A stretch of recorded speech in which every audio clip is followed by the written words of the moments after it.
On a couple different things, knife fighting, handgun disarms, and in general I just want to do a disclaimer, legal disclaimer or a warning for you. The techniques and skills depicted in my videos are extremely dangerous. It is not the intent of myself or anybody working out with me, or of YouTube probably, to encourage you viewers to attempt any of these techniques or drills without proper professional supervision and training. Attempting to do so can result in severe injury or death.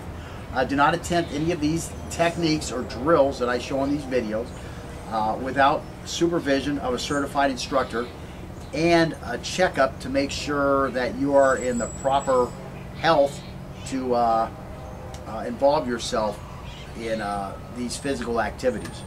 Again, I disclaim any liability from any damage or injuries of any type that viewers or users of the information contained in these videos may encounter from the use of this information. I'm basically doing this for it's being presented for academic study only, and then you get with a qualified instructor, and you go through it with somebody who knows what they're doing. Again, the lessons in this course describe several situations that we would employ armed or unarmed self-defense.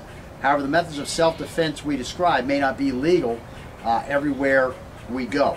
It is important that you consider the legality of the methods in the place you are at. We consider it highly prudent that you become informed on the laws of armed and unarmed self-defense, wherever you find yourself. That's your responsibility. Again, I'm just talking about in this class what's prudent and legal where I'm at, which happens to be South Florida, where you stand the ground law, which is a lot different than it is in other places. So again, just wanted to get that out before the whole video gets started. Alright, in this video we will be looking at the 5th and 6th steps of the handgun disarm. The steps are disarm and disengage. Once we have the threat's weapon hand in a controlled position with 360-degree coverage, and the weapon is positioned such that the muzzle is not facing us, we must begin the disarm.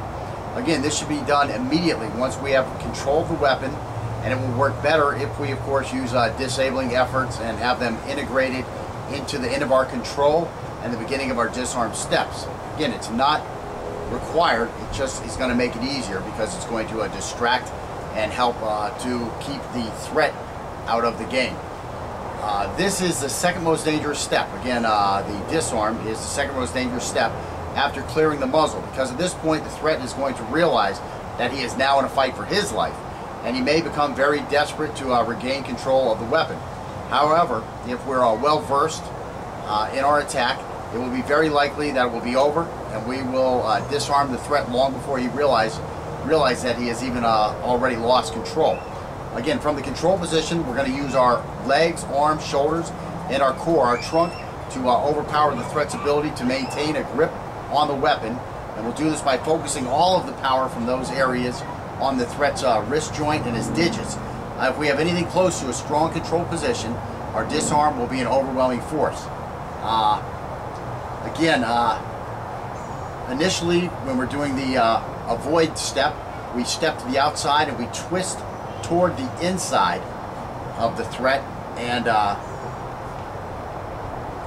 once we get that done and we're off the line of attack and we're able to get a control position, then we're going to step towards the inside with our rearward leg, and we are going to twist our torso towards the outside in a manner that will allow us to twist and rip the weapon from the threat's grasp. So just to show you the footwork of that basically, let me walk over here.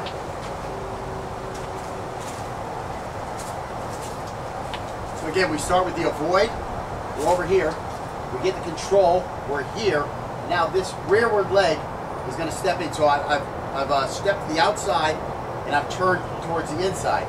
Now that I've got control of the weapon, I'm going to step towards the inside and turn towards the outside. This is what's going to break the grip from that threat. From here, then I'm going to disengage with a strike here. And I'm going to turn this way and again switch hands, whatever I want to do, get that tap, rack, and bang.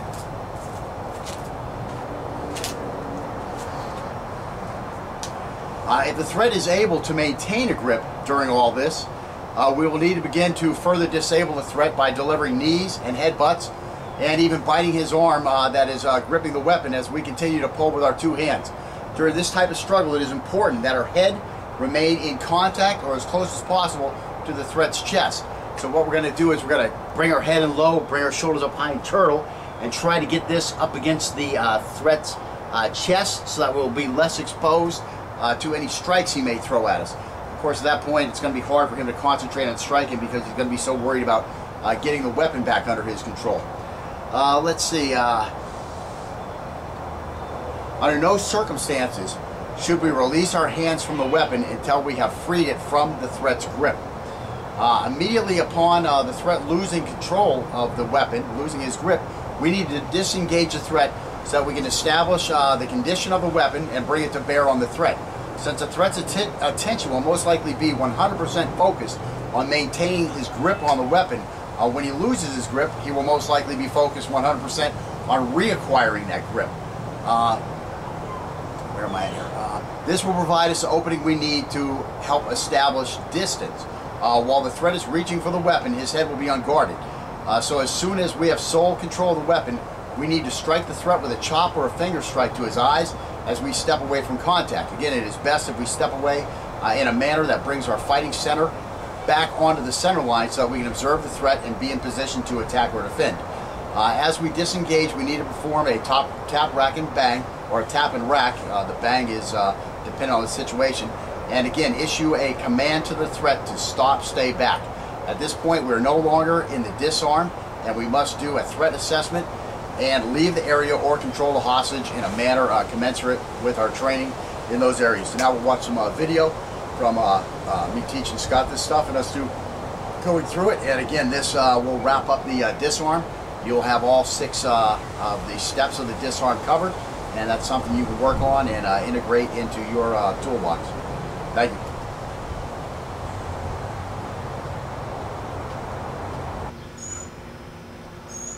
Give me your money. I'm going to get you the money. So here, right? Coming up here, grab it here. See, down here, I've even got my flat of my palm on the back of the slide, which would help protect me a little bit more. And I'm going to rip this way, and as I rip this way, I just keep ripping until it's here, right? Now, once I'm here, I got to use this hand, my right hand, to protect myself.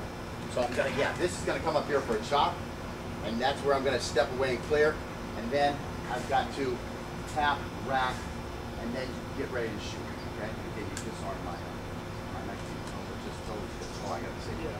Okay, so anyways, you do have to do a tap, rack, and bang. And once we get back here, to make sure that the weapon is actually fireable. I mean, you may get to this point all of a sudden and realize that this guy doesn't even have a fireable weapon.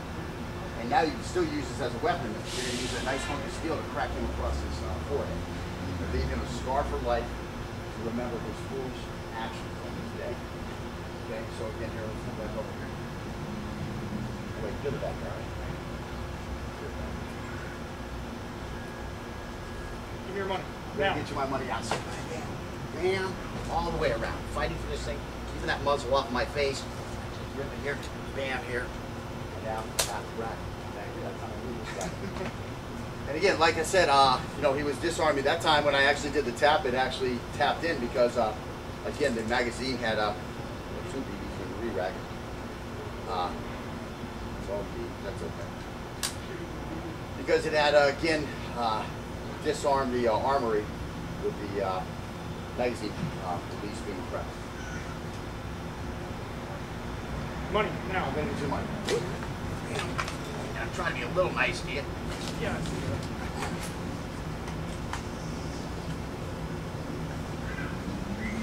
Now, some people ask me, is this a shoot or no shoot situation? I say this: if he's moving towards you, depending on the state you live in, it's probably a shoot situation. This guy has already demonstrated the desire to harm you by pulling a loaded weapon, or by pulling a weapon and putting it on, pointing it at you. In most states, he's going to jail just for pulling a weapon out and pointing it at you, whether it's a real weapon or not, because it's during the commission of a felony.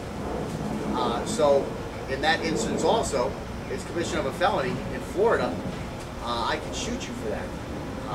Again, to be safe, if he's running away, you don't want to shoot him. If he's standing there going, oh my God, you don't want to shoot him. If he's moving towards you in any threatening way, you want to shoot him. Shoot him before you have a chance to think about, you know, what's happening. I mean, he's coming at you. He just tried to kill you. Shoot the threat. I mean, I can't see how you're not justified in a court of law by that. I mean, this guy just committed a felony, trying to rob you, produced the ability to harm you, and cause, you know, what do they call it now? They don't call it serious bodily damage in Florida anymore. They call it like great bodily harm. He produced the ability to do that, and such you are allowed to defend yourself. The only problem is going to be is what's your period after he no longer has that set ability for you to use legal force. That's the only question here. In the heat of the moment, though, I don't think anybody's going to convict you of anything just because of the heat of the moment. I know there are crimes of passion and that type of stuff, and again, there should be some leeway for that. Again, you know, that's up to you to decide at that moment. Me, I'm going to shoot him. I mean, that's my personal thing. Again, you know, what's he going to do when he comes at me? He's not coming at me to dance with me. He's coming to get that gun back. I mean, we're going to continue to struggle for my life, and under those circumstances, I think I am completely justified in using lethal force. I've never talked to a lawyer or law enforcement about this. Maybe I should, but that's my game plan. If he comes at me, I'm going to shoot him. You know, kind of like a Mozambique after the or a failure drill. After the first 2 shots, if the head's there, shoot it. He's still there, as long as he's not turning away from it, like I did in my one video. You saw that video, shot in the head. It's pretty funny. Anyways, let's do some more reps and go ahead all the way. Let me try one couple more. Yeah, we'll get some more BBs and we'll try some going all the way to the disarm, and then we'll go to some other positions. The most unique thing about this particular technique is it works from any position. It works the gun high or low. It works front or back. It works everywhere. You don't need to adjust anything. And this is one of the big things in my martial systems that I teach, is I want everything to be the same. I mean, just to give you an example, if you're fighting empty hand, here's our stance, empty hand. Well, you can't see my legs. This is what's really important. Is I've got my left foot forward, my right foot back. I'm on the toe of my right foot. The toe is pointing slightly out to the side. I don't mind if you have both pointing straight forward either. I just don't want you to get all this way perpendicular to where it's pointing towards none of the action. So I want this forward, and again, our hands are going to be up and out. Hands can be open or closed, whatever you're comfortable with. And here is our empty hand fighting stance. Now once we go to a knife, the only thing that changes, one thing you'll notice is I do fight with a knife in my left hand. The reason I do it is because I'm a knife forward fighting kind of guy, and so it's just natural to go to the left hand because that's my same stance. Again, I want the same stance, okay? So now here I am in my knife fighting stance. Same leg work, same footwork. The only difference is now the knife is down here where it's protected by my body. Got this hand here to block and that type of stuff. And again, no change in the stance. This hand is still up. The only thing that happens is the knife comes down and we chamber that knife in a safer spot where it's harder to get grabbed. Okay? Now let's go to the pistol.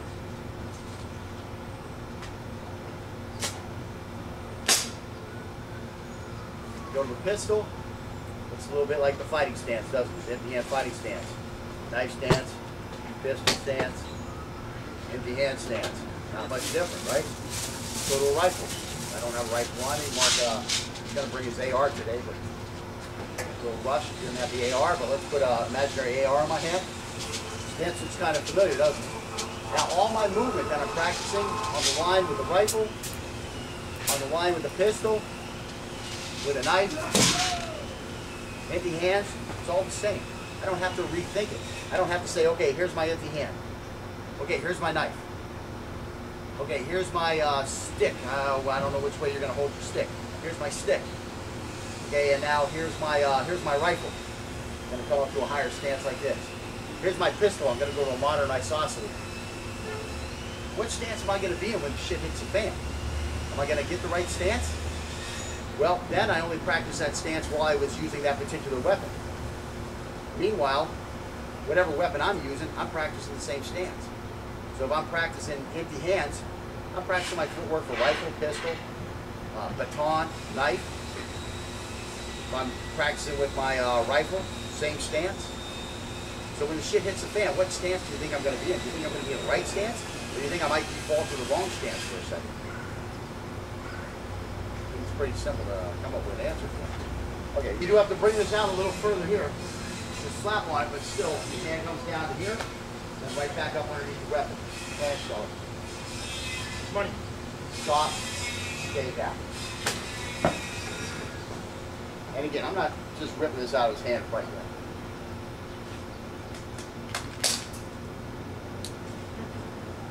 Money. Reading too much by packing. I'm going to get it out of the back right here. So you're having a little trouble holding on to that?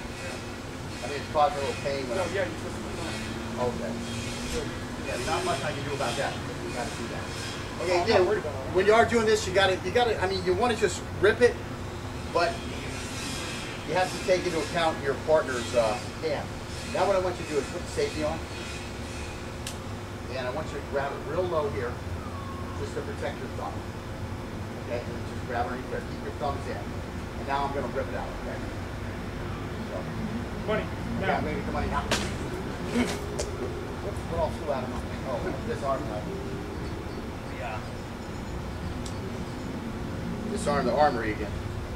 That's pretty cool. I hadn't seen that happen before. Where the magazine is just, he's always had problems with his magazine staying in. It's a light catch. So now the magazine is just continuously falling out. Now we have a jam. Oh, the safety. So anyways, it's kind of funny because the magazine's falling out of the armory on a regular basis, which would be real nice on the street. Of course, it might be real nice, it might not be real nice. Now you have a weapon that's disarmed. So if this guy attacks you, you're going to have to now go to hand-to-hand. So you hope you have some hand-to-hand skills, or you hope you have a knife on you. We can take care of this guy from here. As he comes rushing in, I'm going to hold down here. Go ahead and go for the whole disarm. If you want to, stop, feel where that head is at, so that type of stuff. As you're working through your different, do several reps and try different stuff. Feel free to do whatever you want. Give me the money. Okay, get the money. Bang. Now on those ones, when I'm far away like that, you really got to get that hand out a little further. Or like I say, just extend. I mean, this thing is a nice tool. You can extend it out a little bit. You want to keep it as high, as much lateral area as you can to intercept the weapon. You don't want to get to where you're just this hand like so many people do. Yeah, again, just have them up high and then just twist like this. So again, you've got like a 45. It's like you have more, what's the word, more vertical coverage. Fingers out of the way here. And give me your money. I want the money. Give me the money. Just get the money out of it. There you go. Now you gotta keep twisting. That's what has to happen. That's a disarm. You have to get in. Now, a lot of people when they fight, they don't like to get tight to the other guy. Okay? This was a big Bruce Lee concept. Most people like to fight from this range. This is a very comfortable range. But once you get in here, people aren't comfortable fighting. Okay? So now someone who can fight in this area has a huge advantage. Okay? I mean, try to get somebody in here like this. If you're not a trained fighter, I mean, knowing how to throw the hip and come here, or working something down here with the hips where you're really going to drive with the legs, you get a nice shot in. It's hard to get nice, powerful shots in. So what people don't understand, they want to be safe out here. Okay? By far, the safer place is in here. Now, these jiu-jitsu and judo guys can ruin that sense of well-being for you. because they'll throw you from here, okay? But there's very easy ways to counter throws. Once you're a jiu-jitsu guy, you learn how to counter throws. I mean, basically, all I got to do is keep those hips from turning towards me. You're going to have a hard time throwing at me. The only thing you really can throw from here is a sacrifice, okay? And again, you go to throw a sacrifice, well, I'm just going to sit on my ass. Right, yeah, that's okay. Sacrifice is where you go back this way, and you throw the guy over. You're like sacrificing, you're giving him the top position for a second, but you're sacrificing to throw him over the top. It's a nasty throw. You can actually grab the guy by the back of the neck, or he's got a nice coat. When you throw this, you actually pile drive his head into the cement behind you, then let his body flip over the top, and then you can roll him on top of him if you're practice this, and then you ground and pound a dead man. Whatever you like. But anyways, it is a nasty throw. But the secret is dropping center. I mean, wrestling, dropping center. Greco, dropping center, controlling the other guy's hips. It's pretty simple stuff. We go over it a lot during the hand-to-hand class. But anyways, this is a safe spot. This is your safe spot right here. You're actually, I mean, you put your head on his chest, and there's really not a lot he can do to damage you at all. Especially if I've got my gate closed, gate open, gate closed. If my gate is in a closed position, it's going to make it very hard to even get to my groin area for an attack. Okay, and again, I can just bring this knee over this way, and now I've got this completely covered. But again, I digress into the hand-to-hand class. So again, here's where you want to be, and you got to use the whole body to torque this thing. You're not trying to use your hands. What you're trying to use is your legs. So I've got his weapon like this.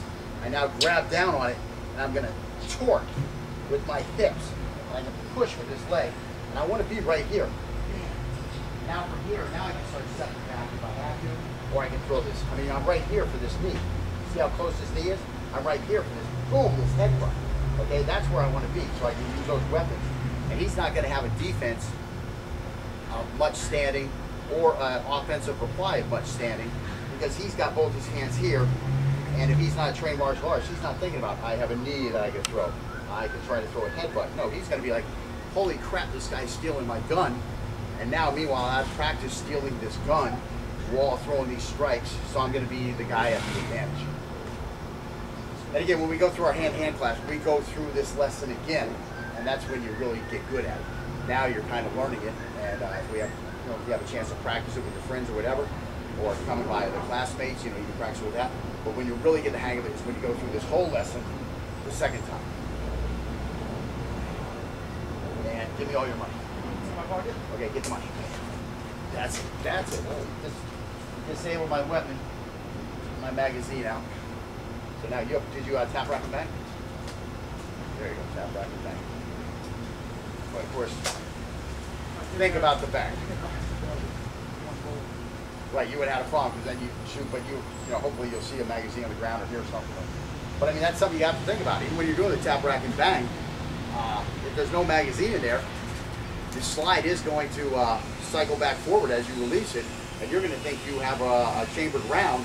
Meanwhile, that round that was supposed to be in there is in the magazine, which fell out of the armory and is now on the ground. And so you think you're ready to go. So now you pull the trigger 3 times and this guy's run at you, you have a potential problem. So again, there's lots of things that can happen that other videos do nothing to address for you. And that was my purpose of doing this video, is to give you, a complete video with almost a series in the disarm. Because, I mean, people, can put the gun out here like this, one hand all as far as you can. Just go ahead, I mean, these people that do this one here, like, oh, that's how you do a disarm. No, that's not how you do a disarm. There's so much more shit involved than just snatching up and grabbing this thing. I mean, there's that then we're going to go with third step. And then we're going to go with headbutt. And then I'm going to come back to twist. But you see how I guess I do bring it down a little bit. But you got to make sure it's a twist. You can't just bring it down. Hold the gun. This is not going to get the gun out. This is what gets the gun out. I just happen to drop weight because that helps. I use gravity a lot as my as the drive behind a lot of my movements.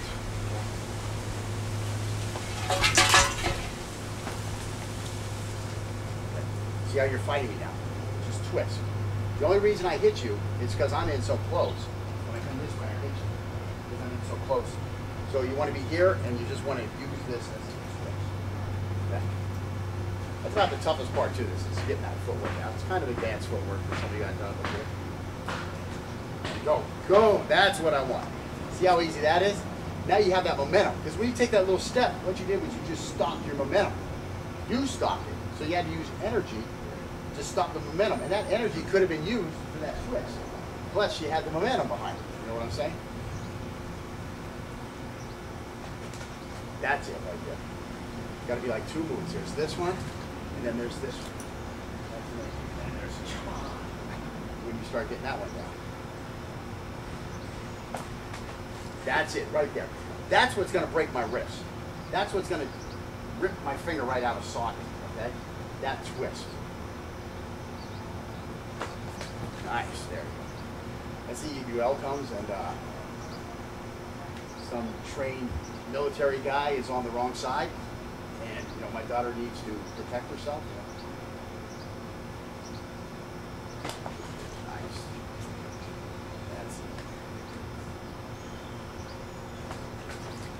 That's the move right there. Now when you get there, think about striking. Man, that was a nice elbow. Where's my hand? Don't worry, my hands will be in the right spot when your elbow comes. See, that time I even checked you a little bit. So your elbow was kind of trapped underneath me. It's just little subtle moves. Little subtle moves do the whole thing. Yeah, still not. I had to get through the first. Right, yeah.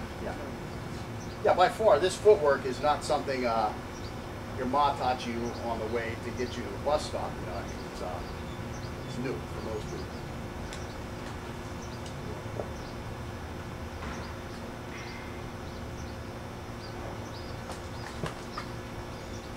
You jiu-jitsu guys out there, you jiu-jitsu instructors watching this, when you're doing your Yawara chart is when this should be taught. This should be taught during your Yawara chart.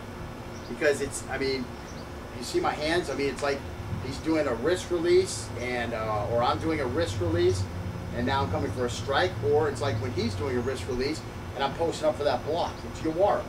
It's just Yawara with a gun. Yawara originally was with a samurai sword. That's where it came from, the hand arts, because the samurai sword was so important that A, I either had to be able to get to my samurai sword when you, B, were trying to stop my hands from getting to my samurai sword. Because once you got the samurai sword, the fight was kind of determined. If one guy had the sword and one guy didn't. So that's what the whole battle was about, getting to the sword or not allowing someone to get to the sword. That's where Yawara came from. That's where all those arts came from. It was all a struggle for the weapon. What are we doing here? A struggle for the weapon. So now you can take your Yawara and you can put that into modern times by adding this to the Yawara chart. Maybe a wrap up to the end of Yawara if you don't want to put it in your 20 traditional things. But this is something that should be picked up at that point. So now you're taking your ancient art and you're teaching a modern application of it, a more modern application of it. I'm not saying Yawara is not applicable, but here for a second, just I'm going to put the gun away right now. Grab one of my wrists. Bam! That's a modern Yawara response. Why? Because I don't have a sword that I need to worry about.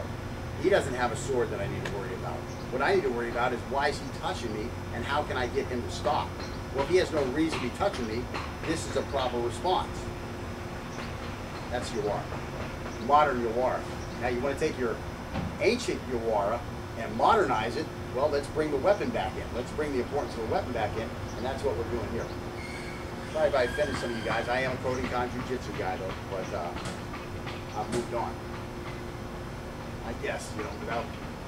It's some great stuff. It's all the traditional arts I studied were great, okay? They helped get me where I am. Unfortunately, I can get somebody to where I am faster now, and it's more applicable to modern circumstances, and I can get you there much quicker by just teaching the principles that were taught and all that other stuff.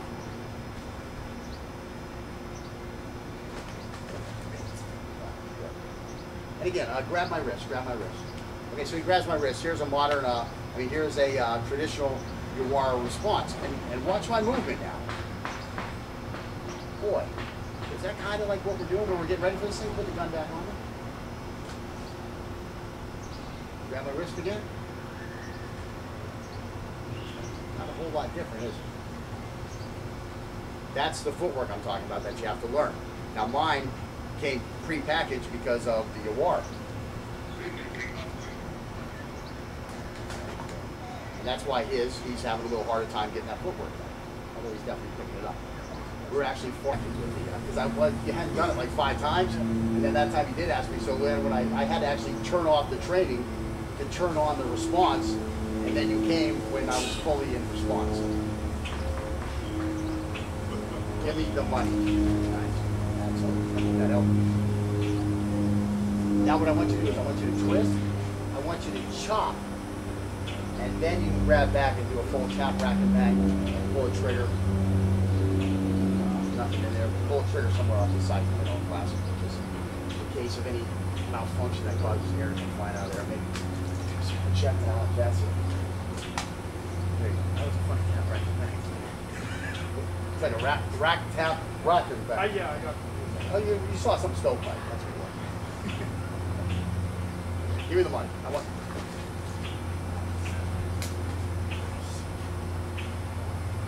One more time, try to twist fully away from me to where your elbow's not getting checked by my body. Or trapped. Give me the money. I want to hold money. There we go. Nice. And that's it. And again, that little check when you're right here, it's very functional. You see the way it knocks back. I told you my claps are rough. Right? Everybody gets beat up. Okay, so now let's try something with that. Give me all your money. Don't move. Just keep looking at the machine, keep pushing the button, and give me the money. Nice. Put your eyes around first. Or give me your neck. So I'm going to be aiming right here at your nose. Okay? Now it's the exact same thing. Don't think anything different. This is going to get off line because you only got to move like 3 inches. Here you got to move like almost a whole foot. Okay? So it's going to be much quicker. Give me all your money, bitch. Now let me try to pull the trigger. Variations, go and do some gun high, gun low, gun in the back, that type of stuff will work for there. You kind of see the gun high, gun low. Put the gun on my forehead this time. Right on my forehead. Okay, so here we are here, right?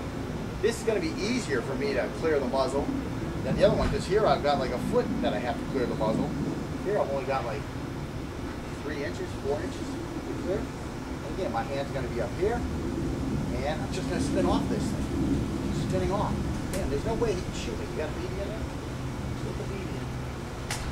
You're going to leave a hell of a mark if I fuck up. Got another one in there, right? BB on my head? Put it right on my forehead. Sir, what do you want? Give me all your money. Are you going to shoot me if I try to do something? I mean, it's a no-brainer. You got another BB?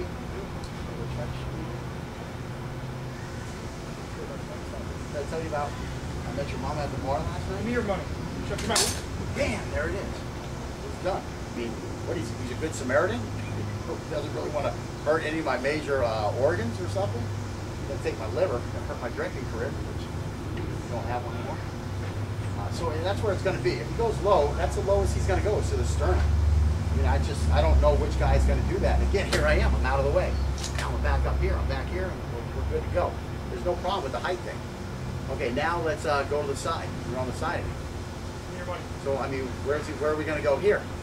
Well, what's going to happen here is we're going to have to go the other way. This is one of those rare things where he's on this side, I'm going to have to go the other way. And that other way is going to lead me to here, right here. So now I come here, it's the exact same thing again. This is the one where you break somebody's finger, because that finger is going to be in here. Jamming this way. Now the nice part is it winds up in my right hand.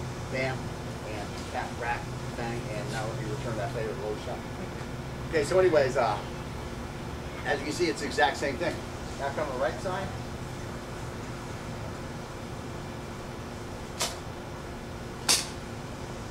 Right side again. I'm twisting. That's all I'm doing. I'm twisting. Here it is. The move's done. And I've basically disabled this weapon a lot right here. Because, I'm going to have some ear problems for the rest of my life with the concussion from the round igniting.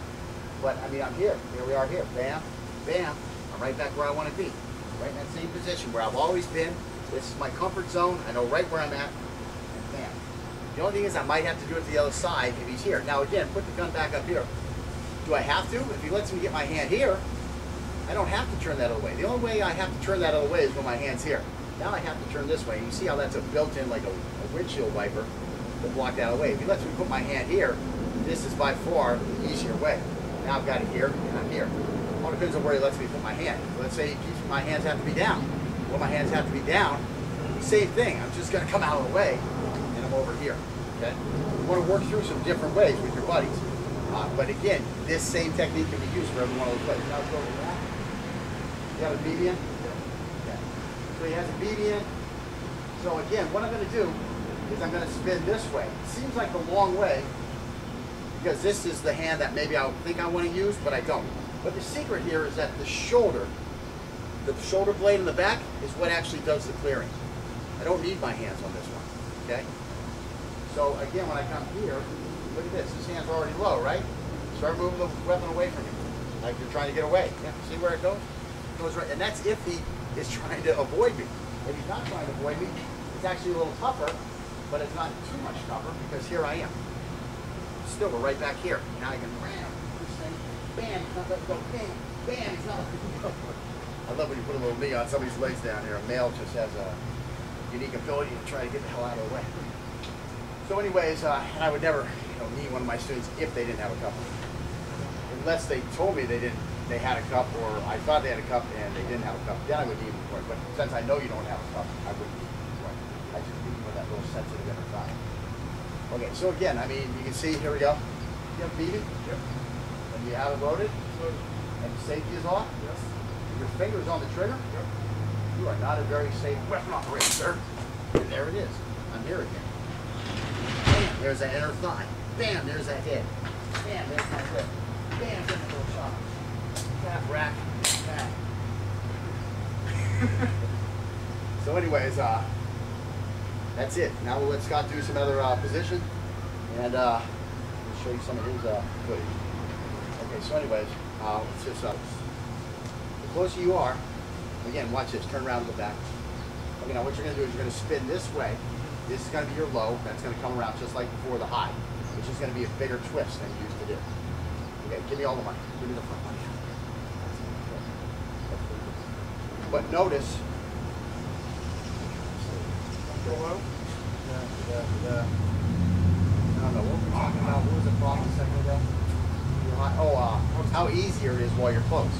Okay, go ahead and spin real fast. Yeah. Right, see, look at where the gun's at.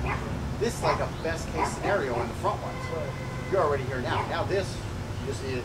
Yeah, that's it. And when you do that, see, you're getting, watch out though. Bring this right back up to where it was. Do the exact same thing as you spin. So here, put the gun on me. I'm still here. See how I'm at? This is what lets me plant it. Because this is already posted up. What I see you doing is I see you coming across this way. You get that? Because now you're back, so you think you're different. So now you're coming here like this, you're here like this, and now this hand, see how far that hand has to go? Because I let it get out there. If it's here, wow, isn't that a lot closer? Now I'm going to be right here, bam, I can get right on top of that before I finish my spin. So again, we're here. This isn't going to change. This is still the same. I want this right here where I wanted it before. I want to be in close, just like I was before. And that's what's going to allow me to disable the ability for the weapon to shoot me. I get control of it, but what's really disabling the ability for you to shoot me is the fact that my body is so close. No matter what you try to do, I don't care how much stronger you are than me, it's going to be very hard for you because I'm on the end of this lever for you to get this into the lever towards me because I have all the fulcrum on this end. I don't know if that's a proper engineering word or whatever business word, but that's why you're never going to be able, I mean, you could be Lou Ferrigno, Arnold Schwarzenegger, or whoever the current champion, Disengage, whoever the current champion is for Mr. Universe, he's not going to be able to get that weapon on you. I haven't done a left-handed threat yet, so I'm going to do a left-handed threat. And it's the exact same thing. It's the exact same thing if the threat is wielding the weapon with one hand or two. Now, one thing you will notice is a lot of systems don't show you the threat wielding the weapon with two hands, with a modern two-handed grip, okay? The reason they don't do that is because their technique won't work against the two-handed grip, okay? Let me first start with a right-handed, one-handed grip. Just go ahead and go. There you go, one-handed. Of course, it's going to work easier because I only have one hand on it. Now we'll go left hand. Just do the exact same thing you did. Now this is when I have to be especially careful about my finger in the trigger because of the way he's going. Now left-handed might have wanted to go the other way and we would have trouble with the right hand. But you do have to be aware of what's going on, I made sure that I had my finger below the trigger guard. And now I'll go 2 hands, left. And so again, it's all the exact same thing. Nothing changes. Right hand, left hand, high or low, left hand high. Bam, there it is, exact same thing. And 2 hands, left hand high. There it is. Go ahead and take it out. I don't have my fingers. I don't know. He's trying to be Mark. I always call him Mark. Scott is a nice guy. Okay, it's nice to be a nice guy. I'm not a nice guy. You know, if your finger's in the trigger guard, sorry, I told you not to put it there. I'll break your finger.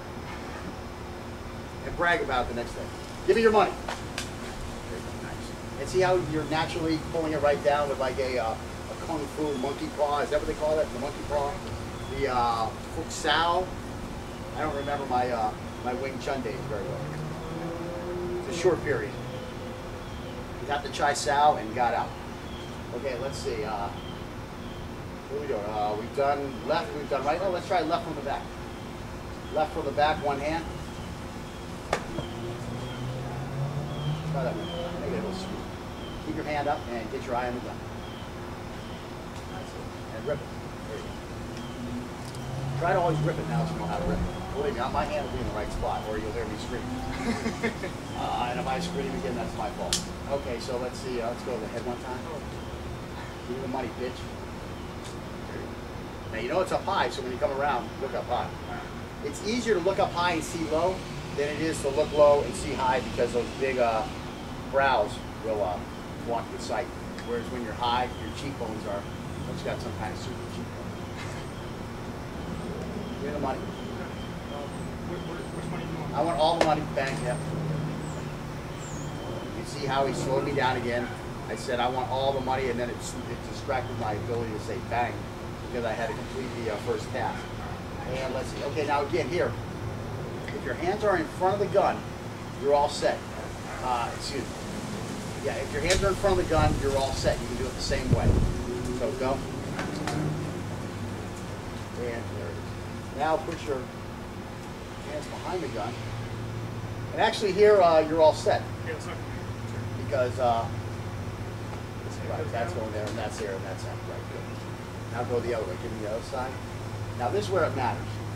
If the hand is in front, it's just going to take too much time to get this here. Okay? So what you're going to want to do is you're going to want to clear with this hand, and then bring that hand down. Well, now you got to switch, right? Yeah. So push that out of the way. Push it out of the way, and immediately get the other hand on me now. Get that hand right, and there it is, right there. Now get towards. Yeah, there it is. You kind of forced it from me, whereas now you got to spin the other way. That's the toughest part. That's the toughest part. And again, even if you don't, it still is possible. All right, on that side of you, it goes. Okay, so here we are here, and push it a little bit there, bam, and now spin. That's where you want to take it right there. So it's pretty natural. I mean, once you get it down one side, it's pretty easy to go there. Now put the hand bomb in front, and now you can see this is that's a gimme there. Right? Yeah. So if you're ever going to hold somebody up, don't hold them up from this side here. No, that's not really the lesson. So anyways, you got, let's go low. I'm going to go back low. I think I went head every time. Did I go ahead? Yeah, I went head, right? Did I go low? Okay, let's try that one. Give me all your money. Now, do try to get around and get this hand on. Remember, you have the same goals every time. And the one is to get that left hand on my firing hand as soon as possible.